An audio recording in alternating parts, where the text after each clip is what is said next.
2026 football বিশ্বকাপ ঘিরে দর্শকদের জন্য বড় দুঃসংবাদ হলো আকাশচুম্বী খরচ।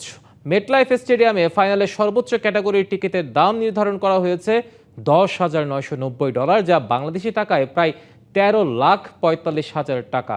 শুধু টিকিট নয়, যাতায়াত এবং পার্কিং খরচও সাধারণের নাগালের বাইরে। সব মিলিয়ে উত্তর আমেরিকার এবারের বিশ্বকাপ দেখা ফুটবল প্রেমীদের জন্য এক বিশাল আর্থিক চ্যালেঞ্জ হতে যাচ্ছে।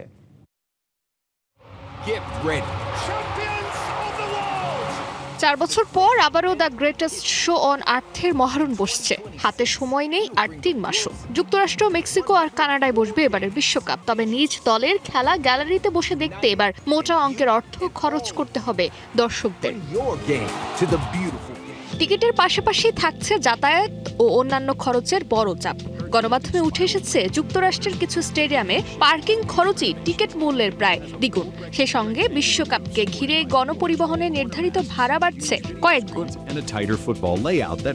ম্যাচের টিকিটের দাম যথারীতি আকাশচুম্বী। ফিফা সম্প্রতি ফাইনালের সর্বোচ্চ ক্যাটাগরির টিকিটের মূল্য বাড়িয়েছে। ফাইনাল ক্যাটাগরি 1 টিকিটের দাম এখন $10,990, যা বাংলা টাকায় 13,45,490 টাকা। মেটলাইফ স্টেডিয়ামে ফাইনাল খেলা দেখতে হলে এই অর্থ গুনতে হবে দর্শকদের, যা সর্বকালের সবচেয়ে বেশি টিকিট মূল্য।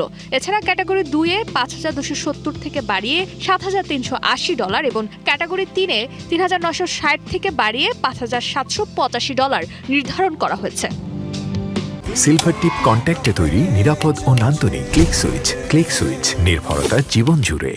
ক্যালিফোর্নিয়ার সোফি স্টেডিয়ামে একটি গাড়ি পার্কিং এর খরচ শুরু হবে $300 থেকে, যেখানে কিছু ম্যাচের ক্যাটাগরি 3 টিকিটের দাম $140। যুক্তরাষ্ট্রে বিশ্বকাপের ম্যাচ চলাকালে গড় পার্কিং খরচ প্রায় $175। কিছু জায়গায় এটি $250 পর্যন্ত পৌঁছে যাবে। আর হিউস্টনে প্রতিটি বড় গাড়ির জন্য $700 পর্যন্ত পার্কিং খরচ লাগতে পারে দর্শকদের। 11 জুন থেকে শুরু হবে বিশ্বকাপের মহারণ। 19 জুলাই ফাইনালের ম্যাচের মধ্য দিয়ে বিশ্ব পাবে নতুন চ্যাম্পিয়ন। ফারজানা জাহান প্রিয়া, ডিবিসি নিউজ ডেস্ক।